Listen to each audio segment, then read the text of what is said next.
जय हिंद दोस्तों, मेरा नाम आदित्य है और मैं आप लोगों के सामने आज केमिस्ट्री का एक नया टॉपिक लेकर आया हूं जिसका नाम है ऑक्सीडेशन, जिसमें हम बात करेंगे ऑक्सीकरण क्या होता है। ठीक है, बच्चों को बहुत ज़्यादा कंफ्यूजन करता है कि सर जी ऑक्सीडेशन या रिडक्शन, रिडक्शन की ऑक्सीडेशन क्या होता है। तो ध्यान से समझना, बहुत ही अच्छे से पोस्टमार्टम करने वाले हैं, हमारे साथ बने रहिए। तो देखो, ऑक्सीडेशन जैसे नाम से ही पता चल रहा है कि ऑक्सीकरण, ऑक्सीकरण मतलब होता है ऑक्सीजन को जोड़ लेना, ऑक्सीजन को जोड़ लेना। तो क्या बोलोगे, ऑक्सीडेशन किसे कहते हैं? सर जी ऑक्सीजन का जुड़ना क्या कहलाता है? सर जी ऑक्सीजन का जुड़ना क्या कहलाता है? ऑक्सीकरण कहलाता है। अच्छी चीज़ है, लेकिन एक चीज़ और बताऊं, जब ऑक्सीजन किसी के साथ जुड़ जाता है तो उसे सड़ा देता है। क्या कर देता है? उसे सड़ा देता है। अच्छा गुरुजी, देखो, जब ऑक्सीजन किसी के साथ जुड़ जाता है तो उसको क्या कर देता है? सड़ा देता है। देखो, क्वेश्चन आपसे ये पूछता है कि लोहे का जंग क्यों लगता है? जंग मतलब सड़ जाना। भाई जंग लगेगा तो धीरे धीरे सड़ नहीं जाएगा? तो आप बताओ कि हमारे इस वायुमंडल में ऑक्सीजन है ना, बहुत भरा हुआ है, ज़्यादा नहीं है, कम है, तो ऑक्सीजन लेकिन है। अब देखो, लोहा ऐसे खड़ा है तो क्या लोहे के आसपास वो इन्वायरमेंट में ही तो रखा है, हवा है समझो, तो हवा तो कहीं भी जा सकता है। तो लोहा, जो लोहा होता है, लोहा क्या करता है? लोहा ऐसे रहता है और ऑक्सीजन जाके उस पर चपक जाता है, ऑक्सीजन उसके पास चपक जाता है, और जब लोहे पर ऑक्सीजन चिपक जाएगा तो उसको क्या कर देता है? सड़ा देता है। तो क्वेश्चन पूछता है कि लोहे का जंग लगना कौन सी घटना है? तो कौन सी घटना है? ऑक्सीडेशन। कोई दिक्कत है? नहीं है। अब आप बताओ, जब ऑक्सीजन किसी के साथ जुड़ जाता है तो उसे क्या करता है? सड़ा देता है। और आप लोग क्या बोलते हैं? क्या बोलते हैं? तुम मेरी ऑक्सीजन हो, तो क्या हो जाओगे? आप पता है ना क्या हो जाओगे? हाँ, समझदार हो। ठीक है, अब दूसरा पॉइंट देखो, आप पहला डिफिनेशन ये कह सकते हैं कि ऑक्सीजन का जुड़ना क्या कहलाता है? ऑक्सीडेशन। दूसरा चीज़ आप बोलते हो कि सर जी ये भी बोल सकते हैं कि हाइड्रोजन का निकलना, हाइड्रोजन का निकलना। अब ध्यान से सुनो, मान लो यार तुम किसी से बहुत ज़्यादा मतलब लगाव है, वो किसी और को पसंद कर ली, तो तुम क्या कहोगे? देखो हाइड्रोजन क्या बोलेगा, ध्यान से सुनना। हाइड्रोजन बोलता है, हाइड्रोजन बेचारा बहुत भोला भाला इंसान है, इसका दर्द कौन समझे यार। देखो, जैसे मान लो हमारा H2SO4 कोई सल्फ्यूरिक अम्ल है, ठीक, और इसमें मैंने जिंक मिला दिया, तो क्या होगा? ये हाइड्रोजन क्या करता है? हाइड्रोजन निकल जाता है। हाइड्रोजन क्या करता है? निकल जाता है। तो हाइड्रोजन निकल गया और ये इसके साथ चल लेती है, तो इसका नाम हो जाएगा ZnSO4। तो यहाँ हाइड्रोजन एक गाना गाता है, ले लिया ये फैसला दिल बड़ी मुश्किल से, जा तुझे आज़ाद कर दिया मैंने अपने दिल से। यहाँ पे तो अकेला था, यहाँ पे सेम थे, सब मिले थे, लेकिन ये कहा जाओ, जब तुम किसी और को हो तो मुझे छोड़ के जाओ, हम तुम्हें खुदे छोड़ दे रहे हैं। लो भैया, हाइड्रोजन छोड़ के अकेला हो गया। ठीक, हाँ सर जी, अब तो समझ में आ रहा है ना, कोई दिक्कत?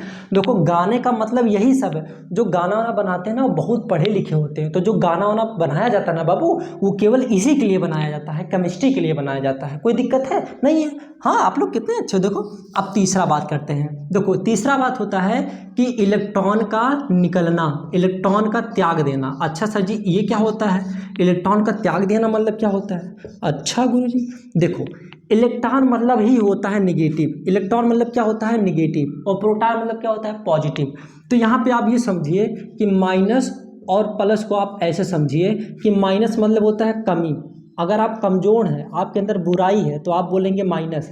आप बहुत, आपके अंदर अच्छाई है, आप बहुत गोरे हैं, बहुत सुंदर हैं, तो उसे क्या बोलेंगे? पॉजिटिव। ऐसी बात नहीं है, आप काले रहेंगे फिर भी पॉजिटिव रहेगा, है ना, लेकिन अच्छाई का मतलब क्या होगा? पॉजिटिव। बहुत अच्छी बात है, अच्छाई का मतलब क्या होगा? पॉजिटिव। बहुत अच्छी चीज़। अब देखो, इलेक्ट्रॉन को त्याग देना मतलब अपनी बुराइयों को त्याग देना। जब कोई बुराई त्यागता है तो क्या होगा? अच्छा, वो अच्छा बन रहा है, इसका मतलब अच्छा बन रहा है। तो अच्छा बन रहेगा मतलब क्या हो जाएगा? पॉजिटिव हो जाएगा। जैसे मान लो सोडियम है, सोडियम है, अब सोडियम मैं ऐसे कह दूं कि यहाँ Na+ हो गया और यहाँ Cl था और यहाँ Cl- हो गया।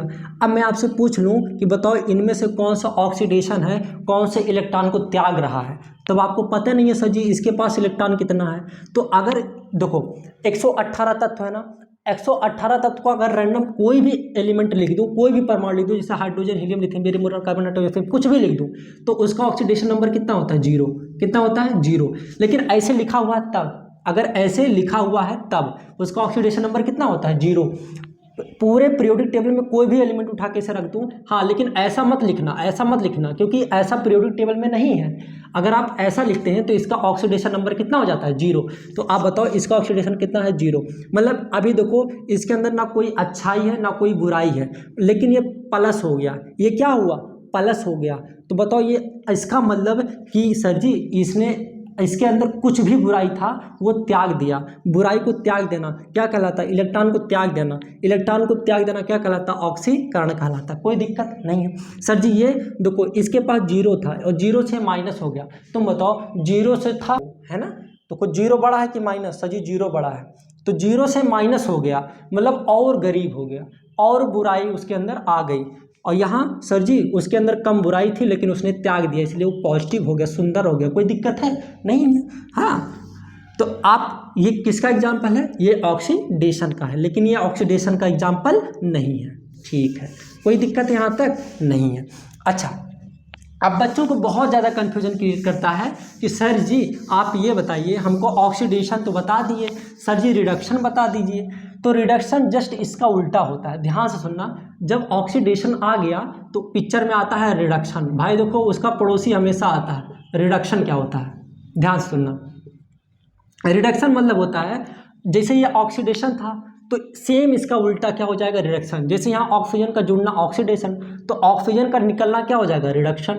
हाइड्रोजन का निकलना और यहाँ हाइड्रोजन का जुड़ना, तो इसमें हम पहला पॉइंट क्या लिखेंगे, ऑक्सीजन का निकलना, ऑक्सीजन का निकलना। ठीक है, और ये दूसरा पॉइंट क्या बोलेंगे, सर जी हाइड्रोजन का जुड़ना, हाइड्रोजन का जुड़ना। सेम उसका उल्टा होगा, उसमें इलेक्ट्रॉन त्याग रहा था और इसमें इलेक्ट्रॉन ग्रहण करेगा। तो जैसे Cl है तो Cl में अगर Cl माइनस हो गया तो ये ग्रहण कर लिया, इसलिए माइनस हो गया, क्योंकि इलेक्ट्रॉन मतलब ही होता है बुराई, मतलब कमी। तो इलेक्ट्रॉन जब ग्रहण कर लिया तो देखो 0 से -1 हो गया। तो ये बताओ क्या बोलोगे इसे, सर जी इसे बोलेंगे हम रिडक्शन बोलेंगे। कोई दिक्कत नहीं है। अब देखो ये नाम चट्टा देखो कैसे चौराता है, ध्यान से सुनना। देखो रिडक्शन, अब रिडक्शन क्या कहता है, ध्यान से सुनना। यहाँ ऑक्सीकरण होता है और इसका मतलब होता है ऑक्सीकारक, ऑक्सीकारक। अच्छा, तो ये गुस्सा हो जाएगा, कहेगा यार एक बात बताओ, ये कहेगा देखो इसका डिफिनेशन सेम है और इसका जस्ट उल्टा होता है। तो ऑक्सीडेशन का उल्टा क्या होता है, रिडक्शन होता है। तो इसका मतलब होता है ऑक्सीकरण और इसका मतलब होता है ऑक्सीकारक। तो इसलिए गुस्सा हो जाएगा, कहेगा यार लोग तो कंफ्यूज हो जाएंगे, तो मेरा यूज तुमको करने लगेंगे, मेरा नाम लेकर तुमको लोग मानने लगेंगे। तो ये कहा हटाओ मैं अपना एक नाम और बदलता हूँ, क्योंकि तुम मेरा नाम नकल क्यों कर रहे हो, है ना। तो इसका नाम एक और हो गया, कहा मैं अपना अलग नाम रखूँगा, उपचयन, है ना। तो इसे चुट्टा उसका फिर नाम चुरा लिया, कहा अगर तुम उपचयन हो तो मैं अपचयन हो जाऊंगा, लोग कंफ्यूज करना है मुझे। ठीक है, तो इसका नाम क्या हो गया, अपचयन। अर्थात रिडक्शन को हम क्या क्या बोल सकते हैं, ऑक्सीकारक और अपचयन। और ऑक्सीडेशन मतलब क्या होता है, ऑक्सीकरण और उपचयन। बताओ यहाँ तक कोई दिक्कत है नहीं ना। ठीक है, अब बताओ क्या आपको ऑक्सीडेशन और रिडक्शन समझ में आया कि नहीं आया। तो ऐसे ही वीडियो देखने के लिए हमारे चैनल को लाइक सब्सक्राइब जरूर कीजिएगा। जय हिंद, जय भारत।